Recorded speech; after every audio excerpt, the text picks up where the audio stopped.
पुत्र राजा दक्ष प्रजापति को समस्त प्रजा का अधिपति बनाया गया। दक्ष नियमों और मर्यादाओं के पक्षधर, पर उनके भीतर अहंकार का वास था। उन्होंने आदिशक्ति की घोर तपस्या की, जिसके फलस्वरूप देवी ने उनके घर पुत्री रूप में जन्म लिया। उनका नाम रखा गया सती। माता सती बचपन से अन्य कन्याओं से भिन्न थीं। उनका मन राजमहल के सुखों में नहीं बल्कि महादेव की भक्ति में रमता था। शिव सती विवाह और दक्ष का द्वेष। जैसे जैसे सती बड़ी हुई, उनका प्रेम शिव के प्रति अधिक होता गया। अंततः उन्होंने कठिन तपस्या कर महादेव को प्रसन्न किया और उनसे विवाह किया। दक्ष इस विवाह के सख्त खिलाफ थे। उन्हें लगता था कि एक राजकुमारी का विवाह एक ऐसे व्यक्ति से कैसे हो सकता है जो श्मशान में रहता हो और शैल पर भस्म मालता हो। विवाह के बाद एक बार एक सभा में शिव जी दक्ष के आने पर खड़े नहीं हुए, क्योंकि वे ध्यान में जिसे दक्ष ने अपना अपमान समझा और महादेव से घोर द्वेष करने लगे। दक्ष यज्ञ का आयोजन और अपमान अपने अहंकार को संतुष्ट करने और शिव को नीचा दिखाने के लिए दक्ष ने एक विशाल बृहस्पति यज्ञ का आयोजन किया। उन्होंने तीनों लोकों के सभी देवी देवताओं, ऋषियों और गंधर्वों को आमंत्रित किया, किंतु अपनी पुत्री सती और जमाई महादेव को निमंत्रण नहीं भेजा।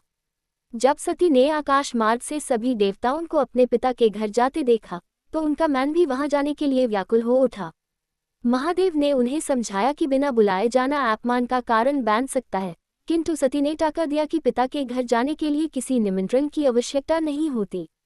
सती का आत्मदाह। जब सती यज्ञ स्थल पर पहुंची तो वहां का दृश्य देखकर उनका हृदय छलनी हो गया। किसी ने उनका स्वागत नहीं किया, केवल उनकी माता ने उन्हें प्रेम दिया। सबसे बड़ा अपमान तब हुआ जब उन्होंने देखा कि यज्ञ में सभी देवताओं के लिए स्थान था, पर महादेव के लिए कोई भाग नहीं रखा गया था। जब सती ने इसका विरोध किया तो दक्ष ने भरी सभा में शिवजी के प्रति नीच शब्द कहे। सती ने महसूस किया कि उन्होंने महादेव की बात न मानकर भूल की और अब वे उस शैल के साथ शिव के पास वापस नहीं जा सकती जिसमें दक्ष का अंश है। उन्होंने उसी क्षण योगाग्नि प्रज्वलित की और अपने शैल को उसमें समर्पण कर दिया। महादेव का क्रोध और वीरभद्र सती के देह त्याग की सूचना मिलते महादेव का तीसरा नेत्र खुल गया। उन्होंने क्रोध में अपनी एक जाता उखाड़ी और उस पर्वत पर पटका, जिससे भयंकर रूप वाले वीरभद्र और भद्रकाली प्रकट हुए। महादेव के आदेश पर वीरभद्र ने यज्ञ स्थल पर हाहाकार मचा दिया।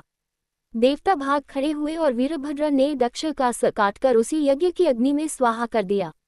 सृष्टि का संतुलन और शक्तिपीठ क्रोध शांत होने के बाद महादेव ने सती के जले हुए शैल को कंधे पर उठाया और पुरलोक में तांडव करने लगे।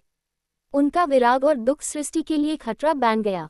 तब भगवान विष्णु ने अपने सुदर्शन चक्र से सती के शैल के 51 टुकड़े कर दिए। जहां जहां वे अंग गिरे, वहां शक्तिपीठ स्थापित हुए। अंत में ब्रह्मा जी और विष्णु जी के अनुरोध पर शिव ने दक्ष को जीवित किया, पर उसके धड़ पर बकरे का सिर लगाया गया ताकि उसका अहंकार सदा के लिए मिट जाए। उपसंहार। इस कथा से हमें सीख मिलती है कि अहंकार का अंत निश्चित है और प्रेम वही सच्चा है जो स्वाभिमान की रक्षा के लिए अपना सब कुछ त्याग दे। यही सती अगले जन्म में